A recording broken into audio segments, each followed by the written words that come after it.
நடனத்தை வந்து அது ஒரு புல்லிங் பாயிண்ட், அதாவது மக்களை வந்து கவருவதற்கான ஒரு வாய்ப்பு அப்படின்னு அவங்க நினைக்கிறாங்க.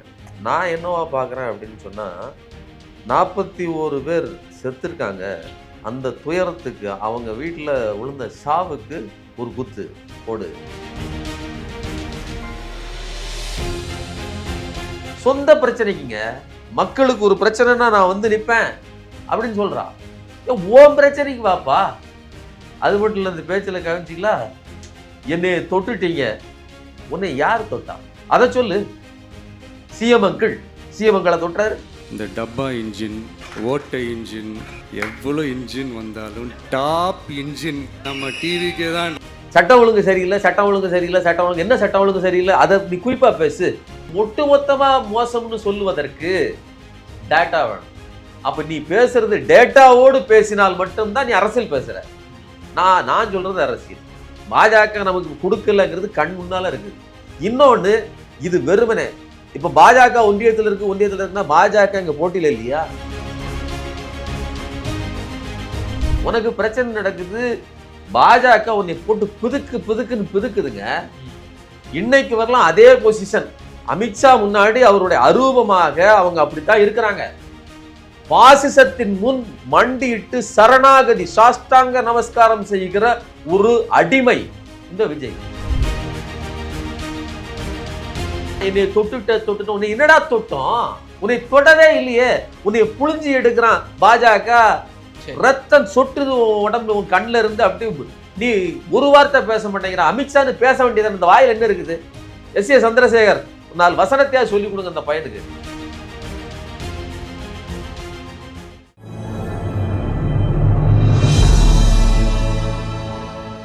தமிழ் நியூஸ் நேர்களுக்கு வணக்கம். இன்றைய நேர்காணலில் நம்மோடு இருந்திருப்பவர் ஊடகவியலாளர் திரு சுமன் கவி சார். சார் வணக்கம். சார், திரு விஜய் அவர்கள் இன்றைய தினம் கிட்டத்தட்ட 2 வாரத்துக்கு கழிச்சு திருப்பி பொதுவெளிக்கு வந்திருக்கிறாரு. அதுவும் அவரோட கட்சியினுடைய 3ஆம் ஆண்டு துவக்க விழா. ஸோ அதில் விஜய் அவர்கள் ஆரம்பமே ஒரு குத்தாட்டெல்லாம் போட்டு அப்படியே வந்து ஒரு 10-15 நிமிஷம் கிட்டத்தட்ட பேசியிருக்கிறாரு. ஸோ இதில் எப்படி பார்க்குறீங்க? இதில் மக்களை வந்து ஈர்த்துட்டாரா தன்னோட பேச்சாலையும் தன்னோட நடனத்தாலையும்?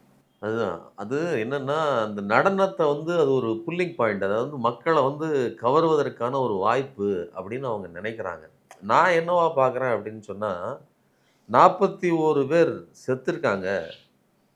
அந்த துயரத்துக்கு அவங்க வீட்டில் விழுந்த சாவுக்கு ஒரு குத்து போடு அடி அப்படிங்கிற மாதிரி. அதே மாதிரி சத்யநாராயணன் சொல்லிட்டு இவருடைய தாவேகா நிர்வாகி ஒருத்தர் சூசைட் அட்டம் பண்ணார். இவர் கட்சியில் வந்து இவருக்கு பொறுப்பு கொடுக்கப்படலன்னு, அவருக்கு ஒரு குத்து போடு.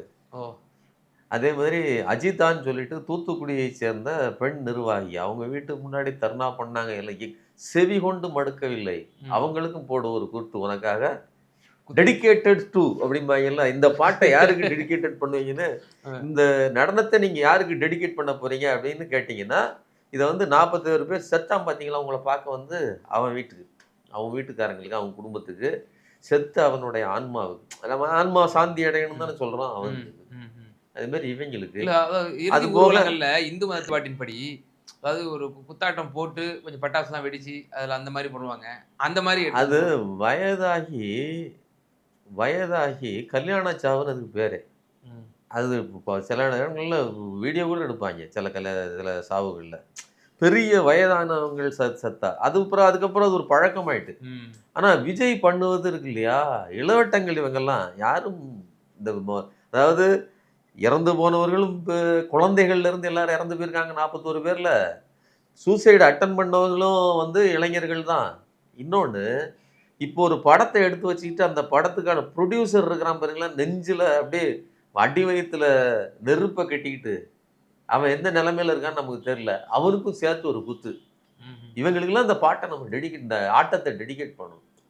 என்ன ஒரு நீ ஒரு அரசியல் தலைவன், நீ ஒரு மாற்றத்துக்கான தலைவன், இங்க இருக்கக்கூடிய இந்த ஆட்சியை மாற்றியமைப்பதற்கு, புரட்டி போடுவதற்கு வந்த புதிய புரட்சியாளன் நீ.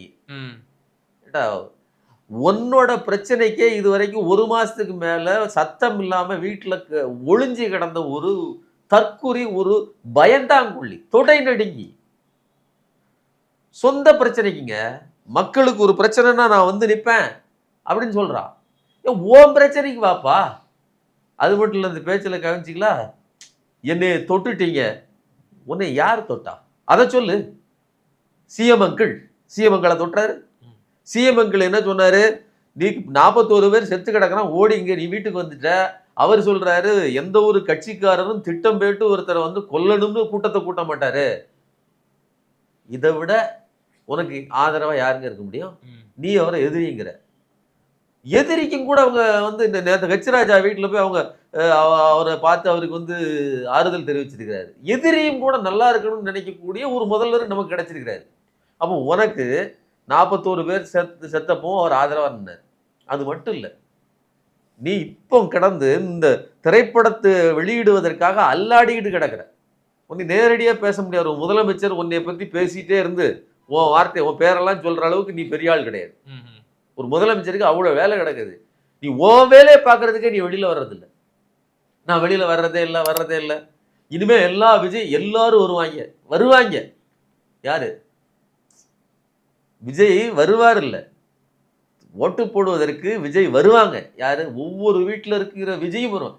நீ விஜயின் நகல் அல்லது விஜயின் சோல், விஜயின் ரெப்ரசன்டேட்டிவ் நீ அவங்களெல்லாம் சொல்றன்னா அவர்கள் எல்லாம் வர்றாங்க.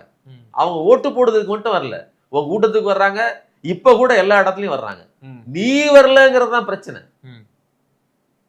உனக்கு பிரச்சனை நடக்குது. பாஜக உன்னை போட்டு பிதுக்குன்னு பிதுக்குதுங்க. எப்படி பிதுக்குது? நீங்க இந்த பேஸ்ட் கடைசியா காலி ஆயிடுச்சுன்னா கடைசி நேரத்துல அப்படி அமுக்குவீங்க பாத்தீங்களா? ஏன்னா போய் வாங்கிட்டு வர முடியாது உடனே. கடையவன் காலையில 7 மணிக்கு ஏன் கடை திறந்து வச்சிருப்பான், நம்ம பல் விளக்காம போய் வாங்கிட்டு வர முடியுமா? அதனால அந்த கடைசி பிதுக்குவீங்க, நாளைக்கு புதுசு வாங்கிடுவீங்க. அது அப்ப அந்த பிதுக்கல் அப்படி பிதுக்கிறான் உடனே. உன் படத்தை இங்க அடிச்சா அங்க இருந்து துஷார் மேத்தா வந்து இங்க காணொளி காட்சியில வந்து காட்சி கொடுத்து இந்த கேஸை நீங்க நிறுத்தணும், அதை நான் மறு பரிசீலனை பண்ணணும். அதுக்கு அவங்களுக்கு சிபிஎஃப்சிக்கு central board of film certification தணிக்கை குழுக்கு இடம் கொடுக்கணும், நேரம் கொடுக்கணும். அதாவது என்ன சொல்கிறேன், இயற்கை நீதியை நீங்கள் வந்து வழிவிடணுமே தவிர ஃபோர்ஸ் பண்ணி ரிட்டெலாம் போடக்கூடாதுன்னு சொல்லி அழுத்தம் கொடுத்து இன்னைக்கு தூக்கி உள்ளே வச்சிட்டாங்க. இதுதானே அழுத்தம். உன்னை தொட்டது யார்? உண்மையிலேயே பாஜக உன்னை தொடலை, புளியுது. அப்படியே என்ன சொல்றதுன்னா சக்கையா புளியுது. ஒரு கரும்பு எந்திரத்துக்குள்ள நீங்க மடிச்சு ஜூஸ் குடிக்கும் போது பார்த்துருப்பீங்கல்ல, அப்படி 4ஆ மடிப்பான். திருக்கி புளிஞ்சதுக்கு அப்புறமும் சக்கை தான் இருக்கு. இதுக்கு மேல என்ன இருக்கும் அப்படின்னு நம்ம நினைப்போம்.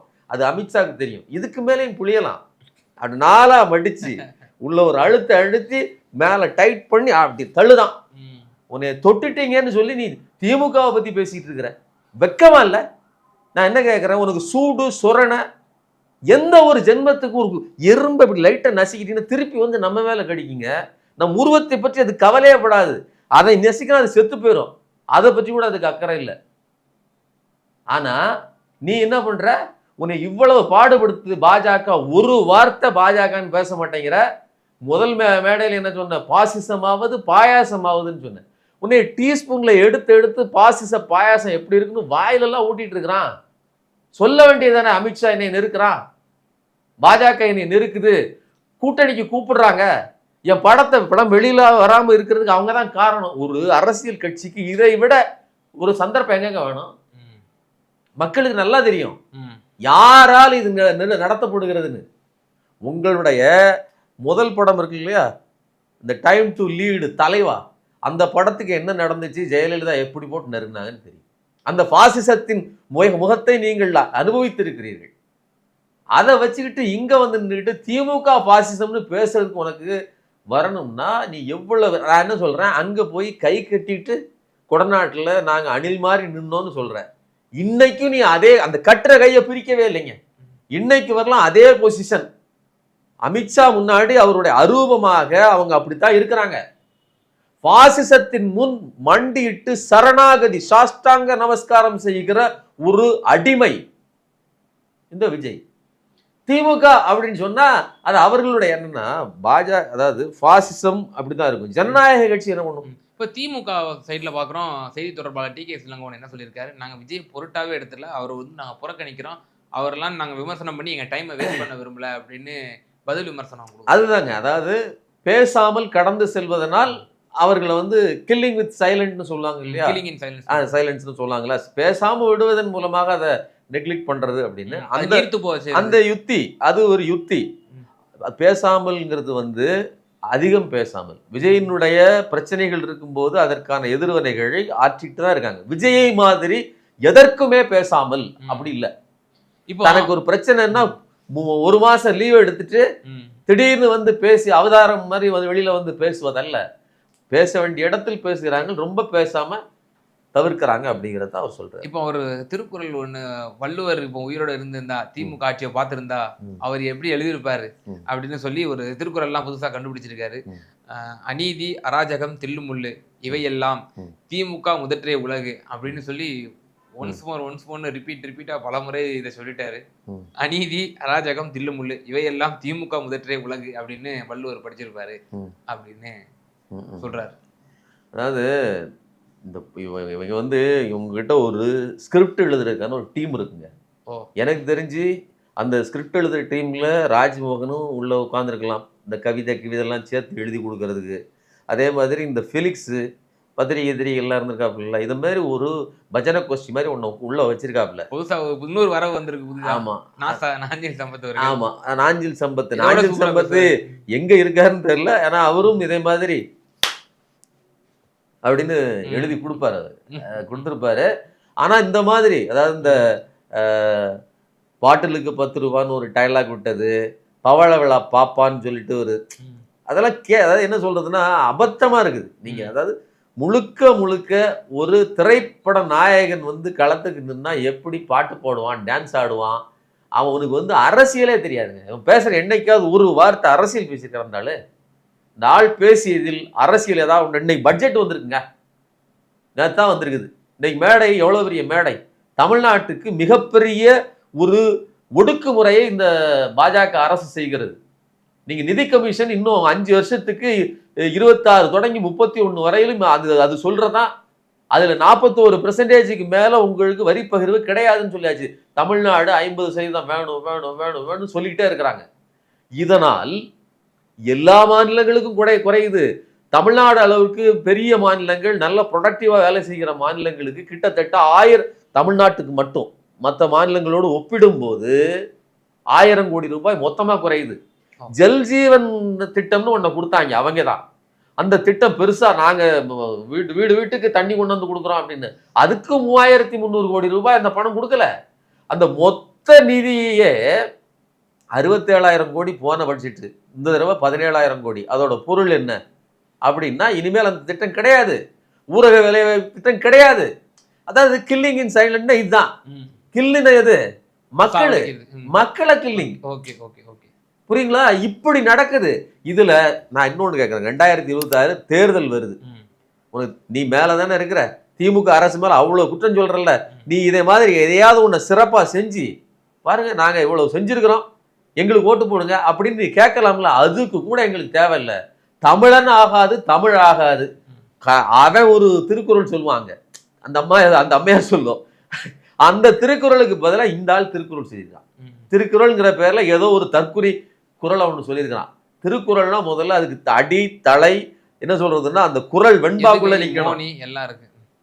குறள் வெண்பாக்குள்ள நிக்கணும். நிறைக்கு முன்னாடி நேர் வரணும், நேருக்கு முன்னாடி நிறை வரணும், காய் வந்தா நேர் வரணும், இப்படின்னு ஒரு ரூல்ஸ் இருக்குது.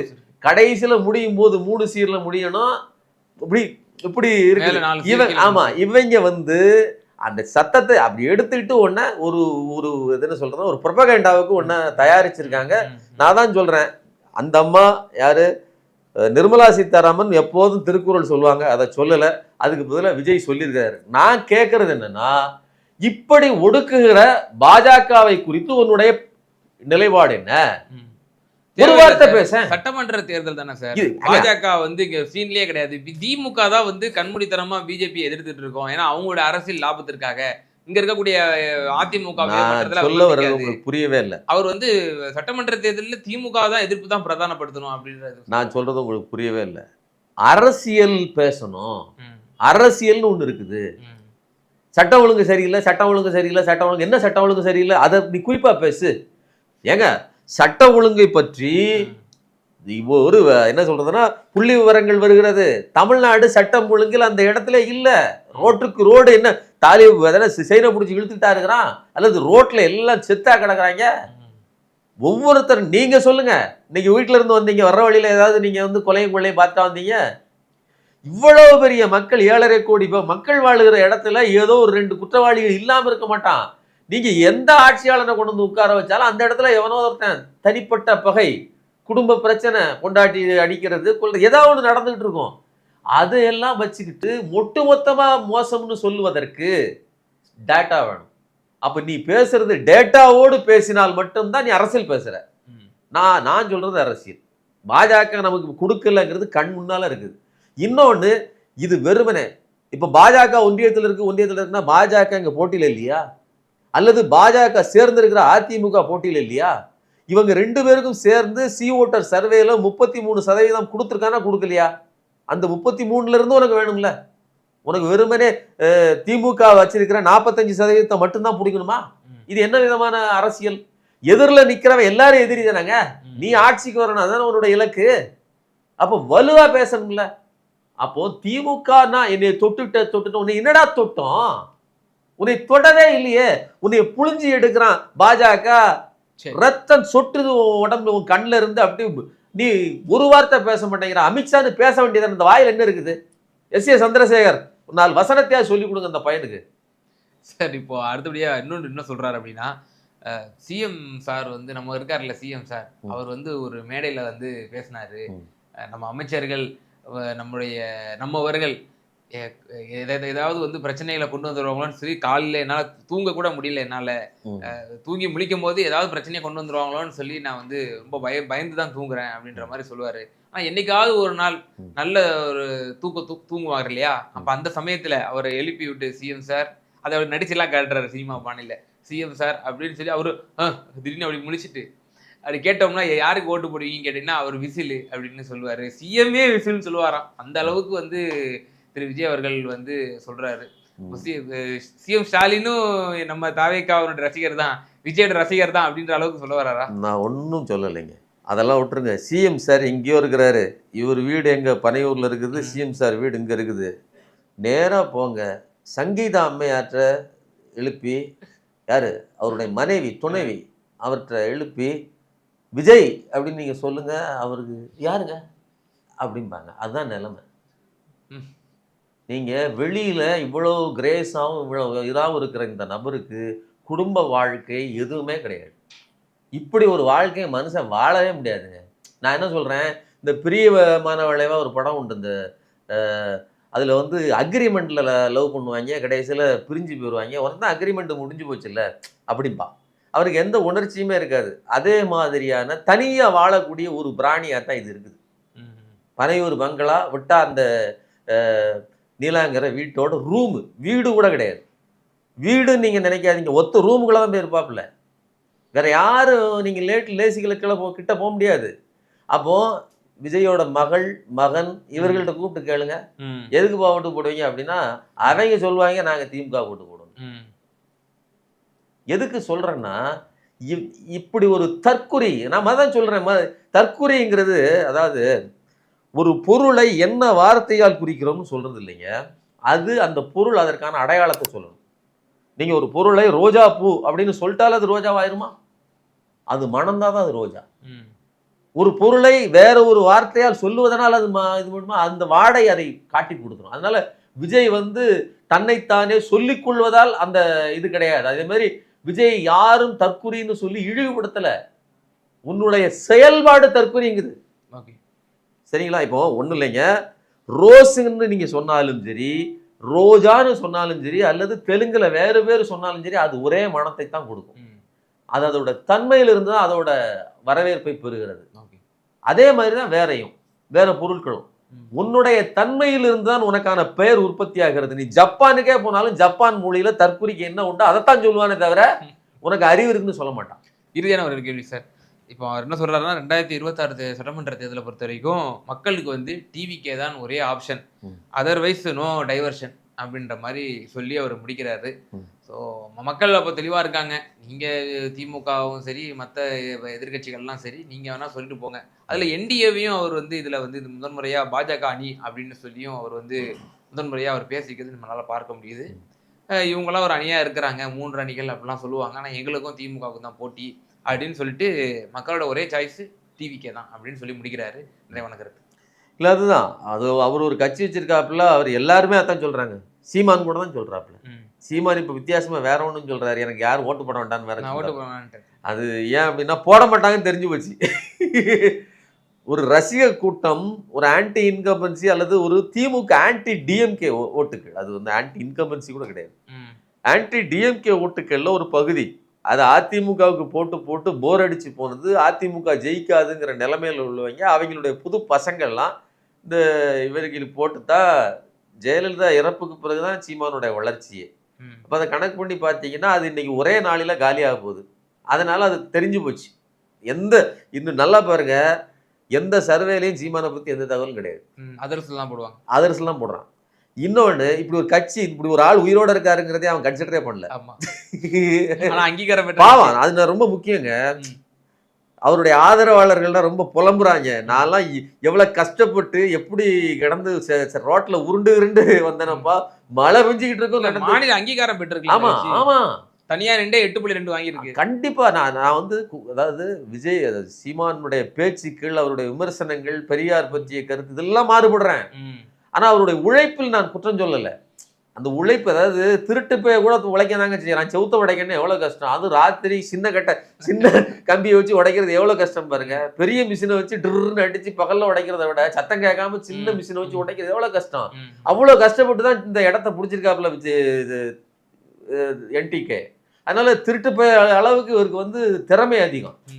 பொய்களை பேசி அந்த இடத்த கடுமையான ஒரு ஒப்பீடு பண்ணீங்க. உங்களுக்கு கஷ்டமான ஒரு வேலைங்க. நீங்க யோசிச்சு பாருங்களேன், பகல்ல வீட்டை உடைக்கிறத விட ராத்திரி சத்தம் கேட்காம உடைக்கிறது கஷ்டம்.